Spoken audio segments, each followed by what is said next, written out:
தமிழ்நாடு மின்சார வாரியத்திற்கு மின்மாற்றிகள் கொள்முதல் செய்ததில் தவறுகள் நடந்திருக்கிறது என்று ஒரு அமைப்பு புகார் தெரிவித்து நீதிமன்றத்திலும் அது குறித்து வழக்கு தாக்கல் செய்திருந்தார்கள். அந்த வழக்கினுடைய தீர்ப்பில் இன்று உயர்நீதிமன்றம் சிபிஐ விசாரணைக்கு மாற்றி உத்தரவுகளை பிறப்பித்திருக்கின்றார்கள். அது குறித்து சில விளக்கங்களை அளிப்பது என்னுடைய கடமையாக கருதி உங்களை அனைவரும் இந்த நேரத்தில் நான் சந்தித்திருக்கின்றேன். குறிப்பாக மின்சார வாரியத்தை பொறுத்த வரைக்கும் மின்மாற்றிகள் கொள்முதல் என்பது 1987ஆம் ஆண்டு தொடங்கி அன்றைய நடைமுறைகள் என்ன பின்பற்றப்பட்டதோ அதே நடைமுறை தான் இன்று வரை தொடர்ந்து பின்பற்றப்பட்டு வருகின்றன. ஒரு டெண்டர் கோட் பண்ணும்போது 20 பேர் 30 பேர் அந்த டெண்டரில் கலந்துக்குவாங்க. சில பேர் L1 பிரைஸை கோட் பண்ணுவாங்க, ஒரே மாதிரியான பிரைஸ் இருக்கும். சில பேர் L2 பிரைஸ் ஒரே மாதிரியா இருக்கும். சில பேர் L3 ஒரே மாதிரியான ரேட்டை கோட் பண்ணியிருப்பாங்க. அந்த வகையில் பார்த்தா 1987 கூட ஒரு டெண்டரில் 2 பேர் L1 ஒரே பிரைஸை கோட் பண்ணியிருக்காங்க. அதே 87 திரும்ப 3 பேர் ஒரே பிரைஸை கோட் பண்ணியிருக்காங்க. அதுக்கு அடுத்து பாத்தீங்கன்னா நீங்க வரிசையா 2006ல் L1 ஒருத்தர்னா L2 23 பேர் ஒரே பிரைஸ கோட் பண்ணிருக்காங்க. L3 அன்னைக்கு 18 பேர் ஒரே பிரைஸ கோட் பண்ணிருக்காங்க. 2011-12 எடுத்தீங்கன்னா 29 நபர்கள் டெண்டர்ல கலந்துகிட்டதுல L3ல பாத்தீங்கன்னா 17 பேர் ஒரே பிரைஸ கோட் பண்ணிருக்காங்க. இப்படி 11-12 ஆரம்பிச்சு 13-14 13 அதே மாதிரி வரிசையா இப்ப வரைக்கும் ஒரு கிட்டத்தட்ட ஒரு 30 டெண்டருக்கு மேல போடப்பட்டதுல பாத்தீங்கன்னா 16-17ல 17 பேர் ஒரு டெண்டர்ல கலந்துக்கிறாங்க. அதுல 4 பேர் ஒரே பிரைஸ கோட் பண்றாங்க, 11 பேர் L2 ஒரே பிரைஸ் கோட் பண்றாங்க. அதே 16-17ல ஒருத்தர் L1 L2 18 பேர் L3 6 பேர். அதே 16-17ல 21 பேர் கலந்துகிட்ட டெண்டர்ல L1 ஒருத்தர் L2 ஒருத்தர் L3 17 பேர். அதே 16-17ல L1 ஒருத்தர் L2 ஒருத்தர் L3 31 பேர். இன்னொரு 16-17 டெண்டர்ல 5 பேர் L1 29 பேர் L2. 17-18ல 28 பேர் கலந்துகிட்டதுல 5 பேர் L1 6 பேர் L2 ஒருத்தர் L3. 19-20ல 12 பேர் L1 ஒருத்தர் L2 20 பேர் L3. அதே 19-20ல 11 பேர் L1 ஒருத்தர் L2 ஒருத்தர் 6 பேர் L3. இன்னொரு 19-20 டெண்டர்ல 12 பேர் L1 ஒரே பிரைஸ் கோட் பண்ணது 12 பேர். இன்னொருத்தர் L2 1 L3 4. 20-21ல 33 பேர் கலந்துக்கிறாங்க. 11 பேர் L1 பிரைஸ் மேட்ச் பண்ணி கோட் பண்ணிருக்காங்க. 15 பேர் L2 பிரைஸ் மேட்ச் கோட் ஒரே பிரைஸ் கோட் பண்ணிருக்காங்க. L3 ஒருத்தர். இப்படி முறையா டெண்டர் போடும்போது ஒருத்தர் ஒரு கலந்துக்கிறவங்க 30 பேர் 35 பேர் 40 பேர் இருக்கும்போது குறிப்பிட்ட சிலர் L1 பிரைஸுக்கு மேட்ச் ஆகிற மாதிரி இருக்கும். சில பேர் L2 பிரைஸ் கோட் பண்ணிருப்பாங்க. சில பேர் L3 பிரைஸ கோட் பண்ணிருப்பாங்க. பொதுவாக டான்ஜெட்கோ பொறுத்த வரைக்கும் என்னன்னா L1 பிரைஸை யார் மேட்ச் பண்ணி கொடுக்குறாங்களோ அவங்களுக்கு அந்த டெண்டரை பிரிச்சு கொடுப்பாங்க. ஒருத்தரே சப்ளை பண்ண முடியாது அப்படிங்கறதுனால இது 1987ல இருந்து இருக்கக்கூடிய நடைமுறை.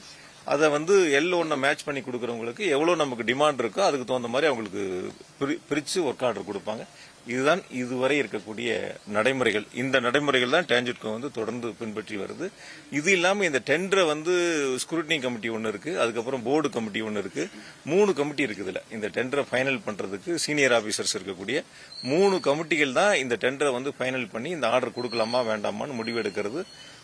அதிகாரிகள் சார்ந்த அந்த 3 குழுக்கள் தான் ஒவ்வொன்றா ஃபைனல் பண்ணி இதுக்கான உத்தரவுகளை பிறப்பிக்கிறாங்க, அவங்களுக்கான ஆர்டர் கொடுக்கறாங்க. அதனால இந்த டெண்டரை பொறுத்த வரைக்கும் டான்ஜெட்கோனுடைய இந்த மின்மாற்றி கொள்முதலை பொறுத்த வரைக்கும் கடந்த காலங்கள் என்ன நடைமுறைகள் பின்பற்றப்பட்டதோ அதே நடைமுறைகள் தான் இப்பொழுதும் தொடர்ந்து பின்பற்றப்பட்டு வருகின்றன. இடையில சில நேரங்கள் ஆட்சி மாறி இருக்கலாம், ஆட்சி மாறி இருந்தாலும் கூட அப்பொழுதும் அதே காலத்தில் இந்த நடைமுறைகள் தான் பின்பற்றப்பட்டிருக்கின்றன. ஆனா குறிப்பா அந்த ஒரு அமைப்பு தாக்கல் செய்த வழக்குல ஏதோ இப்பொழுது இந்த 4-5 ஆண்டுகளுக்குள்ள டான்ஜெட்கோல தவறு நடந்ததை போல தனியாக அதை பிரித்து எடுத்து நீதிமன்றத்திலே வழக்கை தாக்கல் செய்திருக்கின்றார். அது குறித்து புகாரையும் கொடுத்திருக்கின்றார்கள். நீதிமன்றம் இன்று சிபிஐ விசாரணைக்கு என்று உத்தரவுகளை பிறப்பித்திருக்கின்றார்கள். ஆகையால் என்ன பொறுத்த வரைக்கும் நான் அந்த டிரான்ஜெட்கோனுடைய முதலமைச்சருடைய வழிகாட்டுதலோடு பொறுப்பு பார்த்ததுனால சொல்றேன், எந்த இடங்களிலும் டிரான்ஜெட்கோ அல்லது அரசு நிர்வாகம் இதில் எந்தவித தவறுகளுக்கும் இடமில்லை. முறையாக 3 குழுக்கள் அதை பரிசீலித்து ஒவ்வொரு டெண்டரும் இறுதி முடிவு எடுத்துதான் அதற்கான உத்தரவுகள் வழங்கப்பட்டிருக்கின்றன. எந்த இடங்களிலும் அரசுக்கோ டிரான்ஜெட்கோக்கோ ஒரு நயா பைசா கூட இழப்பு ஏற்படவில்லை என்பதை மிக தெளிவாக உங்கள் மூலமாக நான் தெரிவித்துக் கொள்கின்றேன். சார், அவங்க என்னன்னா ஒரே பிரைஸ கோட் பண்ணிருக்காங்க, எப்படி கோட் பண்ணுவாங்கிறது அவங்களுடைய கேள்வி. ஒரு பிரைஸ கோட் பண்றது வந்து நம்ம யாரும் கேள்வி கேட்க முடியாது. 40 பேர் கலந்துக்கிறாங்க, 10 பேர் ஒரு பிரைஸ கோட் பண்ணிருப்பாங்க, இன்னும் 10 பேர் L2 பிரைஸ் கோட் பண்ணிருப்பாங்க, இன்னொரு 15 பேர் வந்து L3 பிரைஸ கோட் பண்ணிருப்பாங்க. இது நம்ம அவங்ககிட்ட கொஸ்டின் கேட்க முடியாது. கடைசியா என்ன பண்றோம், நமக்கான ரேட் சூட்டபிள் ரேட் இருந்தா போர்டு வந்து என்னன்னா பிரைஸ குறைப்பாங்க. அவங்ககிட்ட கூப்பிட்டு L1 பிரைஸ கூப்பிட்டு பேசி பிரைஸ குறைப்பதற்கான முயற்சிகள் எடுப்பாங்க. அந்த பிரைஸ் குறைச்சதுக்கு அப்புறம் யாரெல்லாம் L2 L3 வந்து L1 பிரைஸ மேட்ச் பண்றாங்களோ அவங்களுக்கு அந்த ஆர்டரை பிரிச்சு கொடுப்பாங்க. இதுதான் இருக்கக்கூடிய வழக்கமான நடைமுறை. அதுல வந்து எந்த விதமான தவறுகளுக்கு இடம் இல்லை. ஒரு துளி நயா பைசா கூட டிரான்ஜெட்கோவுக்கு எந்த விதமான இழப்பும் ஏற்படல.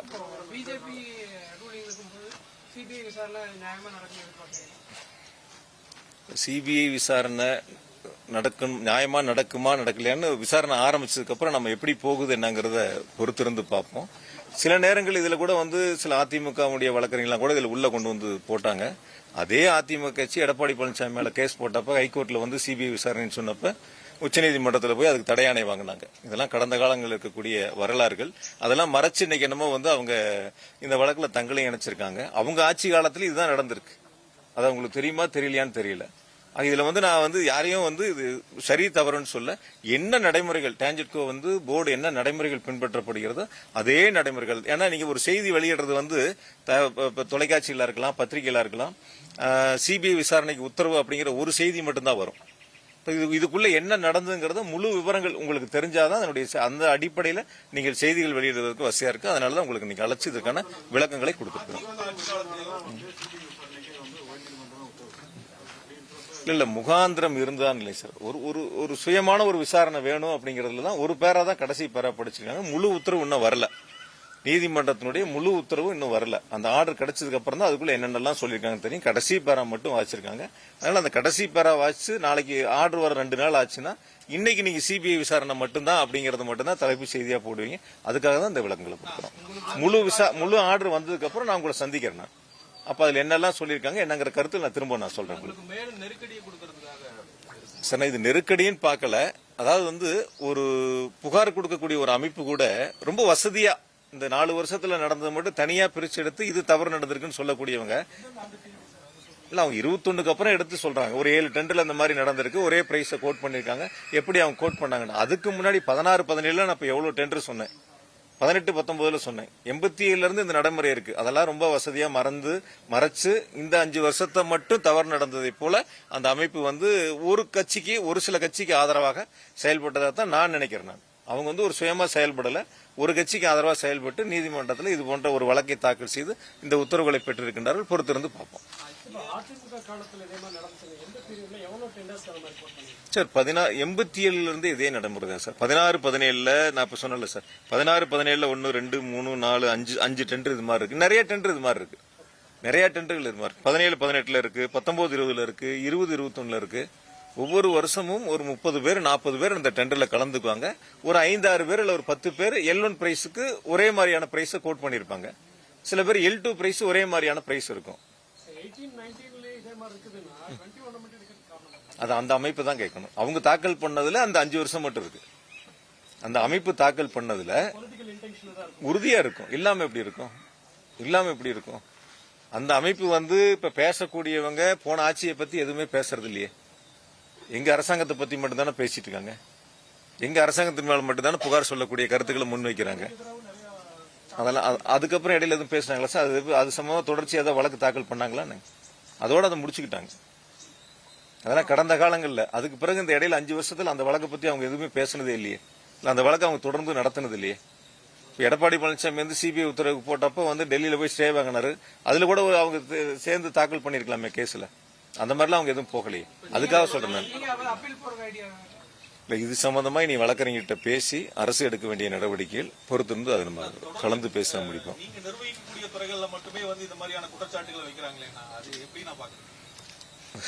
அதாவது பொதுவெளியில் மக்கள் மன்றத்தில் வீழ்த்த முடியாதவர்கள் நீதிமன்றத்திற்கு போறாங்க.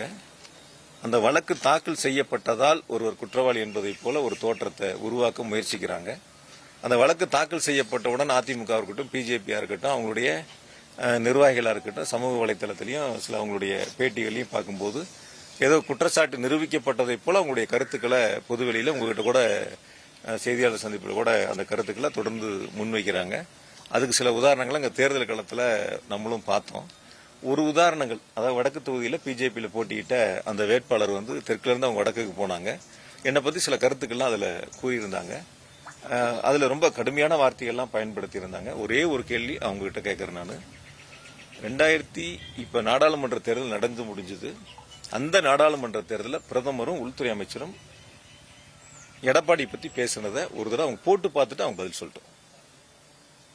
அந்த அதிமுக அரசாங்கத்தை பற்றி, அரசாங்க ஆட்சியில் இருக்கும்போது கூட உள்துறை அமைச்சரும் மோடியும் பிரதமரும் என்ன வந்து அதிமுக பற்றி ஊழல் அரசாங்கம் எப்படிப்பட்ட அரசாங்கிறதெல்லாம் அவங்களாம் சொன்னாங்க.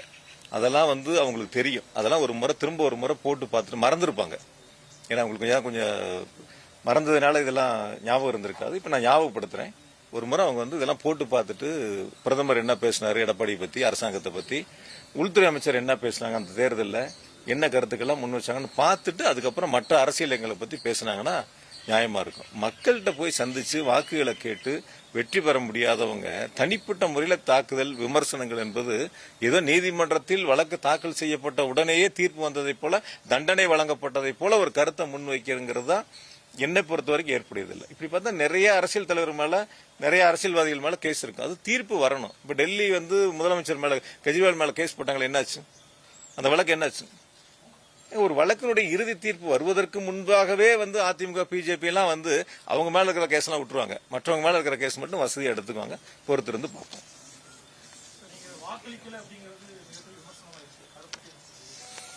சார், நான் அன்னைக்கு வந்து வாக்களிக்கணும்னு தான் நினைச்சேன். நான் 3 மணிக்கு 3:30க்குள்ள புறப்பட்டு நம்ம போய் அங்கே வாக்களிச்சிடணும் தான் நினைச்சேன். போய் வாக்களிக்கிறது என்னுடைய கடமையாக தான் நினைச்சேன். இங்கே ஒவ்வொரு பூத்தா நாங்கள் போயிட்டு இருந்தோம்.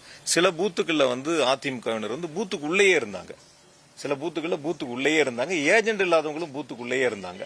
அதெல்லாம் வந்து எங்களுடைய ஏஜென்ட்டுகள் வந்து சுட்டி காட்டினா கூட சில இடங்கள்ல வந்து அவங்கள வெளியேற்றுறதுக்கு முயற்சி எடுத்தா கூட அவங்க ஒரு விதமான, உங்களுக்கு தெரியும் எப்படி வந்து இங்க ஒரு பிரச்சனையை உருவாக்குறதுக்கு சட்டம் ஒழுங்கை வந்து எப்படி வந்து கெடுக்கணும்னு நினைச்சாங்க. எந்த மாதிரியான நடவடிக்கையில 2-3 நாட்களா கடைசியா இருந்தாங்க. போய் மறியெல்லாம் பண்ணாங்க. மாவட்ட ஆட்சியர்கள் மறியெல்லாம் பண்ணி தேர்தலாம் நிறுத்தணும் அப்படிங்கிற அந்த சூழலுக்கு போனாங்க. கடைசி அந்த 2 மணி நேரங்கள்ல ஒரு பரபரப்பான சூழல் இருக்கக்கூடிய அந்த காரணத்தினாலதான் நான் வாக்களிக்க போக முடியாத ஒரு சூழல் ஏற்பட்டது. ஏன்னா முழுமையா இங்க இருந்து பார்க்க வேண்டிய அவசியம் ஏற்பட்டதால் தான் நான் வாக்களிக்க போக முடியல. உள்ளபடியே நான் போகணும். 3 மணிக்கு புறப்பட்டு 5 மணிக்கு நாங்க போய் ஓட்டு போடணும்னு நினைச்சு கடைசி கட்டம் ஒரு பரபரப்பான ஒரு சூழல் ஏற்பட்டது. அந்த சூழலை தவிர்க்க வேண்டும். ஏதாவது வந்து இங்க ஒரு கடைசி 2 நாட்கள் ஏற்பட்டதை போல ஒரு பதட்டம் ஏற்பட்டு விடக் கூடாது என்ற காரணத்தினால்தான் முழுமையாக இங்கிருந்து நான் வாக்களிப்பதை கவனிக்கக்கூடிய அந்த பணியை நான் கையில் எடுத்துக்கிறேன். வேற ஒன்றும் இல்ல சார். அதாவது நான் என்னுடைய காரணங்கள் சொல்றேன். அதாவது 2 வகைகள். நான் கேண்டிடேட் தான் சார். நான் அதாவது வந்து அங்க போய் இங்க ஒரு பதட்டம் ஏற்படணுமா இல்ல அங்க போகணுமா நான் முடிவெடுக்கணும். அது என்னுடைய உரிமை. அது நீங்க சொல்ல வேண்டியது என்னுடைய உரிமை. அது நீங்க உங்களுக்கு ஒரு கடமை இருக்கிற மாதிரி எனக்கு ஒரு கடமை இருக்கு. வாக்களிப்பதும் கடமை. என்னுடைய தொகுதியில நான் போட்டியிடக்கூடிய தொகுதியில எந்த பதட்டமும் ஏற்பட்டு விடக்கூடாது. அது சுமூகமா தேர்தல் நடத்தணுங்கிறது என்னுடைய கடமை.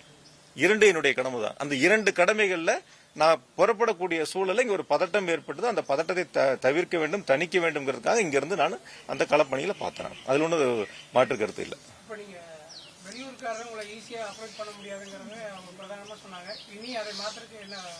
தொகுதியில தானே இருக்கேன்.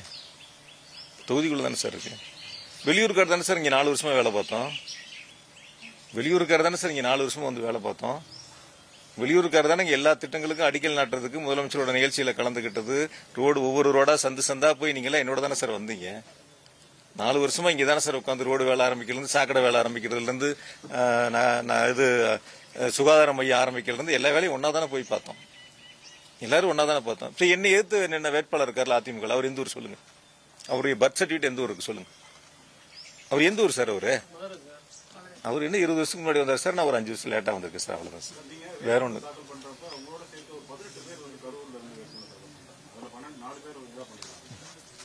காரணமா இருக்கும். பின்னாடி போய் பார்த்தா உங்களோட போட்டோஸ் இருக்கு, அவங்க க்ளோஸ்ல இருக்கிற மாதிரி. இது உங்க மேல வச்ச குற்றச்சாட்டு என்ன, அவங்க எல்லா பேருமே உங்களோட ஆதரவோட அவங்க நீங்க வந்து சரி. இப்போ நாடாளுமன்ற தேர்தல் இருந்ததில்ல, முன்னாடி நாடாளுமன்ற தேர்தல் நடந்ததில்ல, அப்போ சில பேர் போட்டிட்டாங்கல்ல, அதில் வேட்புமனு தாக்கல் பண்ணாங்கல்ல, அவங்கள எந்தெந்த ஊரை சார்ந்தவங்க சார்? சார் ஒருத்தர் 2 பேர் இருந்தா என்ன சார், 5 பேர் இருந்தா என்ன சார்? ஒருத்தர் 2 பேர் இருந்தா என்ன, ஒருத்தர் 2 பேர் இருந்தா சரி, 5 பேர் இருந்தா தவறா சார்? 5 பேர் இருந்தா தவறா சார்? அதான் அவங்கவுங்க விருப்பம் சார். அது சில பேர் என்ன தோக்கடிக்கிறதுக்காக கூட தாக்கல் பண்ணிருக்கலாம், அப்படி இருக்கலாம்ல. இவர் நிக்கிறாரு, இவர் தோக்கடிக்கணும் அப்படிங்கறதுக்காக கூட தாக்கல் பண்ணிருக்கலாம். எங்க கரூர்ல நிக்கல, அவர் இங்க வந்துட்டார், நாங்களும் இங்க நிக்கிறோம், அவர் தோக்கடிக்கணும் கூட தாக்கல் பண்ணிருக்கலாம். அந்த மாதிரி எடுத்து பாத்துங்க. உறுதியா சார், எந்த ஒரு டிஎம்கே பொறுப்புல இருக்கிறவங்களும் அந்த மாதிரி வேட்புமனு தாக்கல் செய்ய மாட்டாங்க. அப்படி தாக்கல் செஞ்சா உறுதியா தலைமை நடவடிக்கை எடுத்துரும். அந்த மாதிரிலாம் இருந்தா நடவடிக்கை எடுத்துருவாங்க தலைமையில. சுயேட்சை அந்த மாதிரி யாரும் போட முடியாது, கட்சி பொறுப்புல இருக்கிறவங்க. அதனால இன்றைய பத்திரிகையாளர் சந்திப்பை பொறுத்த வரைக்கும் இந்த சிபிஐ விசாரணையுடைய உத்தரவு குறித்து உங்களுக்கு சில விளக்கங்களை கொடுப்பதற்காகத்தான் நாம் சந்தித்திருக்கின்றோம். இந்த உரிய விளக்கங்கள் என்பது ஏற்கனவே 87 பின்பற்றப்பட்ட நடைமுறைதான் இப்பொழுதும் பின்பற்றப்படுகிறது. ஆகையால் மின்சார வாரியத்திற்கோ தமிழ்நாடு அரசிற்கோ ஒரு நயா பைசா கூட எந்த விதமான இழப்பும் ஏற்படவில்லை. முழுக்க அந்த அமைப்பு என்பது அரசியல் காழ்ப்புணர்ச்சிக்காக யாரோ தூண்டுதலின் பெயரில் இந்த வழக்கை தாக்கல் செய்திருக்கின்றார்கள். நீதிமன்றத்தில் நிச்சயமாக இந்த வழக்கு குறித்து உரிய விளக்கங்களை கொடுத்து நாங்கள் நிரூபித்து வெளிவருவோம்.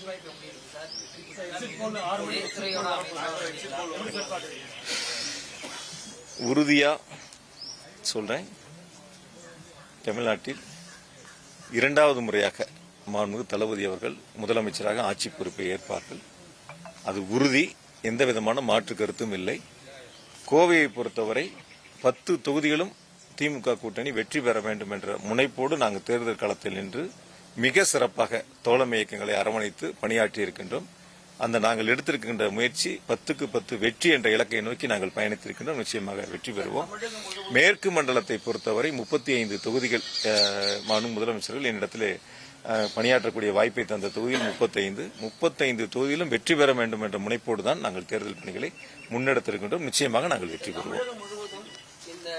தேர்தல் களத்துல அதிமுக திமுக 2 பேருமே சம அளவுல பணத்தை வீசி எறிஞ்சிருக்கிறாங்க என்கின்ற அந்த குற்றச்சாட்டை மறுக்கிறீங்களா? அதாவது சார், ஒரு சுயேட்சை கூட ஒரு குற்றச்சாட்டு சொல்லுவாங்க. இப்ப நீ என்னோட தொகுதியில் இருக்கிற அதிமுக போய் தேர்தலை நிறுத்தணும் அப்படின்னு போய் ரோட்ல உட்காந்துருந்தாரு. அவர் தோல்வின்னு வரும்போது அந்த தோல்வியை மறைப்பதற்கு அல்லது தோல்வியை ஏற்றுக்கொள்ள முடியாதவர்கள் பல்வேறு குற்றச்சாட்டுகளை சொல்லுவாங்க. அந்த குற்றச்சாட்டுகள்ங்கிறது நிரூபிக்கணும்ல. யார் மேல வேணாலும் எந்த குற்றச்சாட்டுகள் வேணாலும் சொல்லலாம். என் மேல எவ்வளவு குற்றச்சாட்டுகள் சொன்னாங்க. 5 எலெக்ஷன்ல ஜெயிச்சிருக்கேன், இப்ப 6வது எலெக்ஷன். அவங்க எல்லாம் என்னன்னா மக்கள் மட்டத்தில் போய் மக்களை சந்திச்சு வீழ்த்த முடியாதவர்கள் தனிப்பட்ட முறையில் காழ்ப்புணர்ச்சி காரணமா பல்வேறு குற்றச்சாட்டுகளை முன்வைக்கிறத வாடிக்கையா வச்சிருக்காங்க. அந்த குற்றச்சாட்டுகள் சரியா தவறாங்கிறது தீர்மானிக்கிறது மக்கள் தான். 4ஆம் தேதி வாக்கு எண்ணிக்கை முடியட்டும் சார். நம்ம எல்லாம் ஒரே வாக்கு மையத்தில் தான் இருக்க போறோம். வாக்கு எண்ணிக்கை முடிந்து அன்னைக்கு நான் உங்களை சந்திப்பேன். கண்டிப்பா அன்னைக்கு பேசுவேன் எப்படி இருக்கு. குறிப்பிட்ட ஒரு கூட்டம் வந்து அவர் வந்து முதல்வரா வந்து ஏற்றுக்கிட்டாங்க. அதே சமயம் வாக்கு முடிவு தோல்வி அடைஞ்சா தவறான முடிவுகள் எடுக்க வாய்ப்பு இருக்கு. தலைவர்கள் வந்து ஒவ்வொருத்தரும் ஒருத்தருடைய கருத்து சொல்லுவாங்க சார். அந்த கருத்துக்கு நம்ம பதில் சொல்ல வேண்டிய அவசியம் நமக்கு கிடையாது. எனக்கு அது கிடையாது. நீங்க ஒரு கருத்து சொல்லலாம், சார் ஒரு கருத்து சொல்லலாம், அவர் சார் இன்னொரு கருத்து சொல்லலாம். அது உங்களுடைய கருத்து. அதுக்கு நான் பதில் சொல்லி விளக்கம் சொல்ல வேண்டிய அவசியம் கிடையாது. எங்களுடைய நிலைப்பாடு நான் தெளிவா இருக்கிறோம். ஆரம்பத்தில் உங்ககிட்ட சொன்னதான் 5 ஆண்டு காலம் முதலமைச்சருடைய சாதனைகளை மக்கள்கிட்ட சொன்னோம். அடுத்த 5 ஆண்டுகளும் நிறைவேற்றக்கூடிய வாக்குறுதியை மக்கள்கிட்ட சொன்னோம். மக்கள் அதை ஏற்றுக்கொண்டார்கள். உதயசூரியனுக்கும் தோழமை இயக்கங்களுக்கும் வாக்களித்திருக்கின்றார்கள். நிச்சயம் வெற்றியை வழங்கக்கூடிய வாக்களை செலுத்தியிருக்கின்றார்கள்.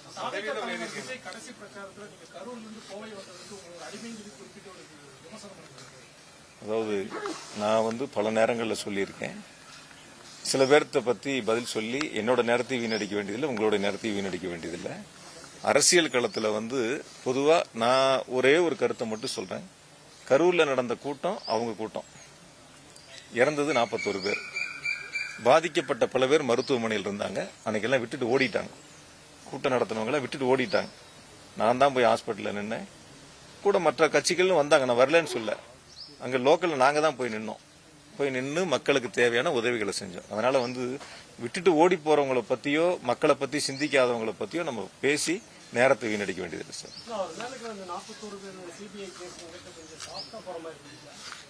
தெரியல சார், பார்ப்போம் எப்படின்ட்டு. எப்படி போகுதுன்னு பார்ப்போம். என்ன இப்பதானே நடந்துட்டு பார்ப்போம் சார், பொறுத்திருந்து பார்ப்போம். அதனுடைய முடிவு எப்படி வருதுன்னு பார்ப்போம், எந்த மாதிரி இருக்குன்னு பார்ப்போம். திமுக ஆட்சி அமைக்குச்சுன்னா விஜய் உங்களோட பி டீம்ங்கறாங்க. யாருக்கு யார் வசதியா வேணாலும் சொல்லிக்கலாம் சார், யாருக்கு யார் வசதியா வேணாலும் சொல்லிக்கலாம், அது ஒன்றும் பிரச்சனை இல்லை. நான் தெளிவா சொல்றேன், இறுதியா சொல்றேன், உறுதியா சொல்றேன், 2வது முறையாக மாண்பு தளபதி அவர்கள் முதலமைச்சராக ஆட்சி பொறுப்பை ஏற்பார்கள். மக்களை விட்டு ஓடிறாங்கன்னு சொன்னாலும் அந்த போஸ்ட் கரூர் இன்சிடென்ட்க்கு அப்புறமும் தொடர்ச்சியா மக்கள் அவர் தேடி போயிட்டே இருந்தாங்க. சார், உங்களுக்கு ஒரு 100 பேர் வரலாம், அவருக்கு ஒரு 1000 பேர் வரலாம், அவருக்கு ஒரு 5000 பேர் வரலாம். ஒவ்வொருத்தருக்கும் ஒவ்வொருக்கான கூட்டம். ஒரு மாவட்டத்துக்கு போகும்போது ஒரு 10 தொகுதி இருக்குன்னா ஒரு 10,000 பேர் கலந்துக்கிறாங்கன்னா தொகுதிக்கு ஒரு 1000 பேர். ஆனா அந்த தொகுதியில 2 லட்சம் வாக்காளர் இருப்பாங்க. இந்த 1000 பேரோ அந்த 10,000 பேரோ தீர்மானிக்கக்கூடிய சக்திகள் அல்ல. அவங்களோட ஓட்டு இருக்கு இல்லைன்னு சொல்லல, பட் அதுவே வெற்றிக்கான ஒரு வாக்குகளா அல்ல நான் பார்த்த வரைக்கும். அதனால எந்த இடங்கள்லயும் வந்து வாக்கு எண்ணிக்கை 4ஆம் தேதி முடியட்டும், எவ்வளவு வாக்குகள் வருது, யாராருக்கு எவ்வளவு வருது அப்படிங்கறத பொறுத்திருந்து பார்ப்போம். அன்னைக்கு நம்ம பேசுவோம். ஒண்ணு மட்டும் நான் உங்களுக்கு ரொம்ப தெளிவா சொல்லிடுறேன். அன்னைக்கே சொன்னேன், நான் பலமுறை அன்னைக்கு ஒரு பேட்டியில கூட சொன்னேன். சில தொலைக்காட்சிகள் என்னன்னா கேட்டுக்கிட்டே நிக்கிறாங்க. கேட்டை திறக்கிறது ஒரு லைவு, காரு ரோட்ல எம்டியா போறது ஒரு லைவு, ஏர்போர்ட்டுக்கு வர்றது ஒரு லைவு. எந்த இடமே எனக்கு தெரிஞ்சு இப்படி ஒரு அரசியல் கட்சியினுடைய தலைவர்களுக்கு பொதுவா முதலமைச்சர், பிரதமர், எதிர்க்கட்சி தலைவர்லாம் பேசும்போது ஒரு லைவ் காட்டுவாங்க, அல்லது அந்த கூட்டம் இருக்கிற இடத்துல ஒரு லைவ் காட்டுவாங்க. இப்போ ரோட் ஷோ வந்து ஆரம்பிக்கிறாங்கன்னா அந்த ஆரம்பிக்கிற இடங்கள்ல இருந்து ஒரு லைவ் போடுவாங்க, கூட்டம் முடிகிற வரைக்கும் அந்த லைவ் இருக்கும். சில நேரங்கள் நானே நிறைய தொலைக்காட்சிகளை வந்து பார்க்கும்போது வெறும் கேட்டை திறக்கிற மாதிரி ஒரு லைவ், அதுக்கடுத்து காருக்கு முன்னாடி முழுசா சாத்தி இருக்கு, உள்ள பூரா கருப்பு ஸ்டிக்கர் ஒட்டி இருக்கு, இருக்காங்களா இல்லையானே தெரியல, கார் எம்டியா இல்ல டிரைவர் இருக்காரா இல்ல அதுவே வந்து ஆட்டோமேட்டிக் காரான்னு தெரியல, அது ஒரு லைவ். ரோட்ல முன்னாடி ஒரு வண்டி லைவ் வண்டி போட்டு பின்னாடி போற காருக்கு ஒரு லைவ். எனக்கு தெரிஞ்சு கொஞ்சம் அதாவது என்ன சார், நம்ம தான் சார், நம்ம யாருங்கிறத எப்படிங்கறத நம்ம தான் தீர்மானிக்கணும். நம்ம அந்த இடத்துல இருக்கோம், எது சரியா இருக்கும் தவறா இருக்குங்கிறத பார்க்கணும். ஒரு பேசக்கூடிய இடங்கள்ல ஒரு கிரௌடு பப்ளிக் கிரௌடு இருக்கிற இடங்கள்ல லைவ் காட்டுறங்கிறது வேற. பொதுவா சொல்ல வரக்கூடிய நாட்கள்ல யாருக்கா இருந்தாலும் சரி, யாரையும் நான் தனிப்பட்ட முறையில் இன்னாருன்னு சொல்லல, யாருக்கா இருந்தாலும் சரி நம்ம அந்த இடங்கள்ல சரியா செய்யணுங்கிறது என்னுடைய கருத்து. அவ்வளவுதான். உங்களுக்கு பிடிச்சா நீங்க போறீங்க, எனக்கு பிடிச்சா நான் போறேன், சாருக்கு பிடிச்சா சார் போறாரு, விடுங்க. ஆமாங்க, உறுதியா பண்ணிருக்கேன். அடுத்த கட்டத்துக்கு ரெடி ஆயிட்டேன். 11 வார்டுக்கும் 11 ஆபீஸ் போட போறோம், இடம் பார்த்துட்டு இருக்கோம். ஒரு வார்டுக்கு ஒரு ஆபீஸ் போட போறோம், ஒவ்வொரு வார்டுலயும் ஒரு எம்எல்ஏ ஆபீஸ் இருக்கும். நிச்சயமா அதுக்கான இடங்கள் இப்ப பார்த்துட்டு இருக்கோம். 4ஆம் தேதி வாக்கு எண்ணிக்கை முடிஞ்ச உடனே 1 மாத காலத்துக்குள்ள அப்படியே அலுவலகங்கள் ஏன் வரட்டுங்க, எங்களுக்கு நம்பிக்கை இருக்குங்க ஜெயிப்போன்னு. ஏங்க சொல்லிட்டு போறாங்க சார், எல்லாரும் சுயேட்சை கூட தான் சார் சொல்லுவாங்க நான் ஜெயிப்பேன்னு சொல்லிட்டு. நாங்க இடங்கள் பாக்குறதுக்கான வேலைகளை தொடங்கி இருக்கோம். உறுதியா எங்க மேல எங்களுக்கு நம்பிக்கை இருக்கு, மக்கள் எங்க மேல நம்பிக்கை வச்சிருக்காங்க. அதனால சொல்றேன் நான்.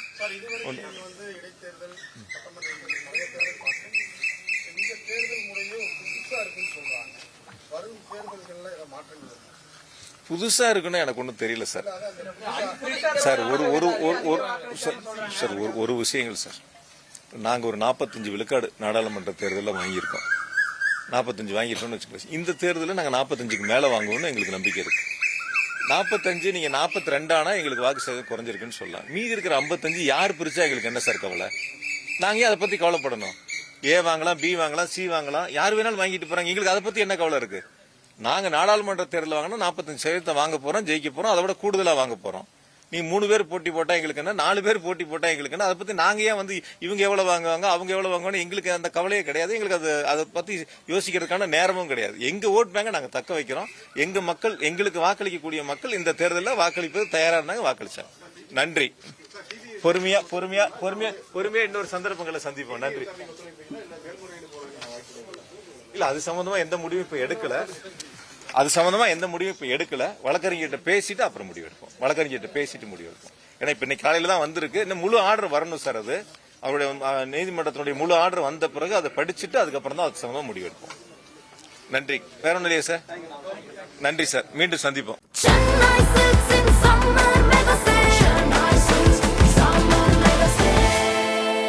The Chennai Silks in Mega Summer Sale.